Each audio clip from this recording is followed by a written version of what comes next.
자기의 것만 챙기는 사람이 아니라 하나님께 영광만 돌리는 복된 분들이 다 되시기를 예수 그리스도의 이름으로 축원합니다.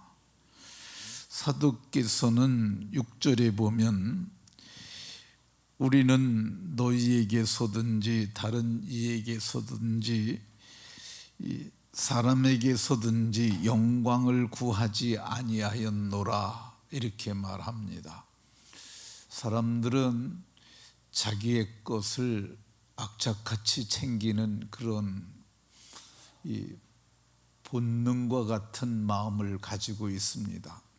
그런데 사도께서는 자기가 마음만 먹으면 구할 수 있고 손만 뻗치면 자기의 것이 될 수 있음에도 불구하고 그는 이 영광을 구하지 아니하였다고 말씀합니다. 영광은 아름답고 빛나는 영예라고 할 수 있습니다. 아름다운 것 다 좋아하잖아요. 빛나는 것 다 좋아하잖아요. 그리고 자기가 가치 있게 되고 존귀하게 되는 것을 누구나 다 구합니다. 그런데 사도께서는 할 수 없어서 못한 것이 아니라 할 수 있음에도 불구하고 하지 아니하였노라, 하지 아니하였다고 말씀합니다. 왜 자기의 영광을 구하지 않았습니까? 그것은 이 4절에 보면 오직 우리의 마음을 감찰하시는 하나님을 기쁘시게 하려 하였기 때문입니다. 사도는 이 영광은 자기가 수고하였고 자기가 거둬서 이것은 자기의 것이 될 수 있지만 자기는 내가 이 일을 한 것은 그분의 복음으로 말미암아 또 그분이 내게 맡겨주셨으므로 위탁하셨으니까 내가 이 일을 한 거고 이로 말미암아 얻은 그 모든 것은 우리의 마음을 감찰하시는 하나님을 기쁘시게 하는 게 맞다 이 생각을 가지고 이분께서는 자기의 영광을 구하지 아니하였던 것을 볼 수가 있습니다. 7절에서 사도는 이렇게 말씀합니다. 우리는 그리스도의 사도로서 마땅히 권위를 주장할 수 있으나 우리는 그리스도의 사도로서 마땅히 권위를 주장할 수 있다고 말씀합니다. 데살로니가 교회는 바울 사도께서 3주간 회당에서 말씀을 강론함으로부터 시작이 되었습니다. 그런데 그때 데살로니가에서 많은 사람들이 회심을 했어요. 그러니까 시작할 때부터 교회가 꽤나 많이 모이는 교회였던 것으로 볼 수가 있습니다. 그런데 거기서 사도는 자기의 사도권을 주장할 수 있습니다. 이 바울 사도와 같은 분은 사도권을 주장하지 아니한다 할지라도 사도처럼 말씀에 익숙한 사람이 없었습니다. 구약 성경을 정말 가말리엘 문화에서 수학을 해서 아주 깊이 이해를 했고 그리고 아라비아에서 3년간 그가 있으면서 하나님과의 깊은 교제를 통해서 복음의 깊이를 이해하고 그리고 천상세계의 비밀까지 아는 사람이에요. 근데 그의 눈빛만 봐도 그의 인상만 봐도 그의 말만 들어봐도 그분이 얼마나 대단한 분이라는 걸 알 수 있었을 거예요. 그럼에도 불구하고 사도는 내가 사도다 이렇게 권위를 주장하지 아니하였다고 얘기를 합니다. 이 교회에 보면은 그런 것을 쥐꼬리만한 권력이라고 그러는데 뭐 정치판에도 그러하죠. 뭐 하나 맡기만 하면 이 완장 채워준다고 그러는데 그러면 그걸 가지고 힘을 쓰는 사람도 있습니다. 이 다른 교회에서도 보면은 어떤 분들 같은 경우 뭐 맡은 사람들이 거기에서 권위를 주장하는 사람들이 있습니다. 그런데 사도는 권위를 주장하지 않았다고 말씀합니다. 권위를 주장하기는커녕 그는 7절에 보면 도리어 너희 가운데서 유순한 자가 되었다고 말씀하며, 권위를 주장하기는커녕 도리어 너희 가운데서 유순한 자가 되었다고 그러는데, 이게 여러 가지의 유순한 자라는 그 원문의 의미가 여러 가지가 있어요.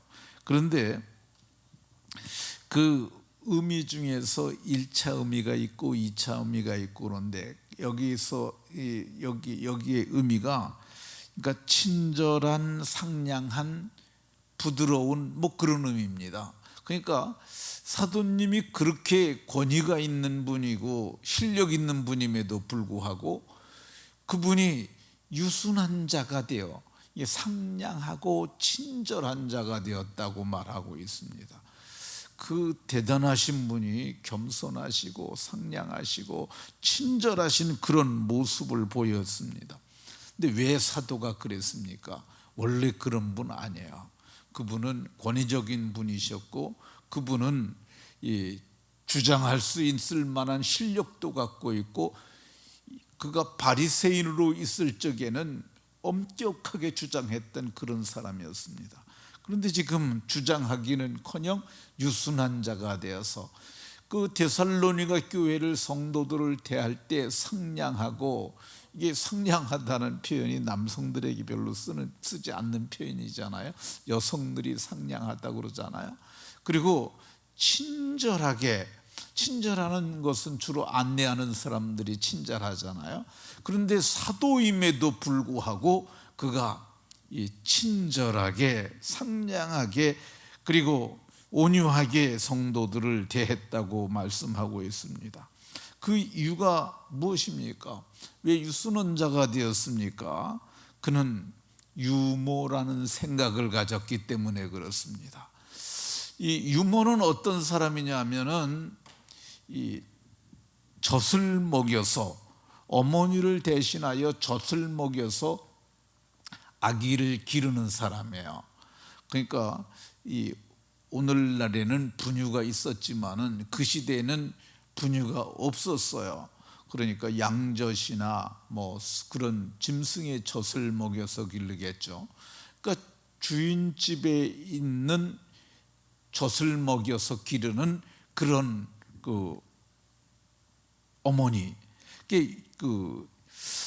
자기가 유모였다고 얘기를 하고 있습니다. 자기가 유모가 됐다고 말씀합니다. 어떤 유모입니까? 보면은 자기 자녀를 기르는 유모라고 얘기를 합니다. 그러니까 유모는 젖을 많이 먹여서 길러봐 가지고 젖 먹이는데 익숙한 사람인데, 그분이 남의 자녀가 아니라 자기 자녀를 길렀던 그런 어머니 같은 자가 되었다고 얘기를 합니다. 여기에 가장 적실한 예는 모세의 어머니 요게벳을 비유할 수 있을 것 같습니다. 이 요게벳은 자기의 아들 모세를 낳는데 집에서 기를 형편이 안 되니까 조그만 방주를 만들어 가지고 그 아이를 바로의 공주가 목욕하러 오는, 자녀가 없고 혼자 살고 있는 바로의 공주의 딸이 목욕하러 오는 그곳에다 의도적으로 갖다 놉니다. 그리고 그의 누이되는 미리암으로 지켜보게 하고, 그리고 그 애가 발견이 되니까 이 미리암이 찾아가서, 유대인 어머니들 중에는 아기를 버린 사람들이 많아요. 그런데 그 아이가 배고파서 우는 것 같은데 내가 그런 사람 하나 불러올까요? 그리고 누굴 불러옵니까? 자기 엄마를 불러오잖아요. 친엄마를 불러오잖아요. 그래서 거기서 젖을 뗄 때까지 요게벳이 자기 자녀를 젖 먹여서 기릅니다. 근데 어머니들은 아기의 젖을 먹일 때 이 가슴에다가 물리잖아요. 그러니까 아기가 가슴에서 어머니의 젖을 물고, 그리고 그러면서 이 어머니의 심장의 고동 소리를 들으면서, 그게 태중에서부터 들었던 그 진동이고 그 맥동이잖아요. 그걸 느끼면서 아이를 양육하는 거죠. 아기의 눈빛을 바라보면서 교감이 이루어지고, 그리고 아기를 부드럽게 쓰다듬으면서 그 어머니의 손길을 그 아이 피부가 촉감을 느끼면서 그렇게 양육이 되는 거죠. 근데 지금 바울 사도가 내가 유모가 됐다고 말합니다. 근데 어떤 유모예요? 이 육신의 젖을 먹이는 사람이 아니라 이 신령한 젖, 사람이 거듭나게 되면 이 새로 태어난 거잖아요. 신령한 영적 존재로 거듭나게 되면 이 젖에 대한, 이 신령한 젖을 사모하는 마음이 있어요. 그러니까 신령한 젖을 먹이는 유모가 돼서 그가 자녀를 기름과 같이 그걸 길러야 했기 때문에 자기는 영광이나 권위 따위는 주장하지 아니하고, 영광이나 권위와 같은 것을 구하지 아니하고 그는 유모로서의 일을 했던 것을 봅니다. 참으로 존경스럽지 않습니까? 참으로 저는 이분들처럼 훌륭한 사람들이 있을까 할 정도로 아주 참으로 귀한 분들이라는 생각이 듭니다. 이런 자기 것을 포기하고 이 성도의 유익을 위해서 유모가 된 사람들, 이 사람들을 하늘의 사람들이라고 말할 것입니다. 하나님께서는 이런 사람들에게 반드시 갚아주십니다. 이 현세에서도 갚아주시지만 우리가 잠깐 후면은 그분 앞에 서게 되지 않습니까? 근데 요한계시록 22장 12절에 보면 내가 줄 상이 있어 각 사람에게 그가 행한 대로 갚아주리라, 이렇게 말씀합니다. 행한 대로 갚으시는 것이 하나님의 공입니다. 하나님께서 갚아주십니다. 우리도 그렇게 행하게 되면은 하나님께서 갚아주실 겁니다. 어떻게 갚아주시겠습니까?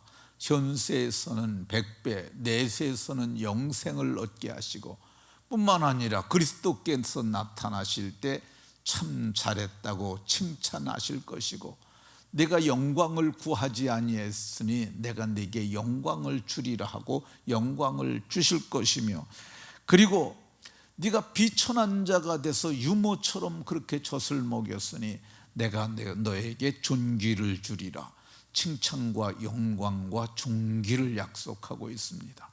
그 나라를 바라보며 하나님의 양머리를 잘 목양하는 복된 하늘의 권속들이 다 되시기를 예수 그리스도의 이름으로 축원합니다.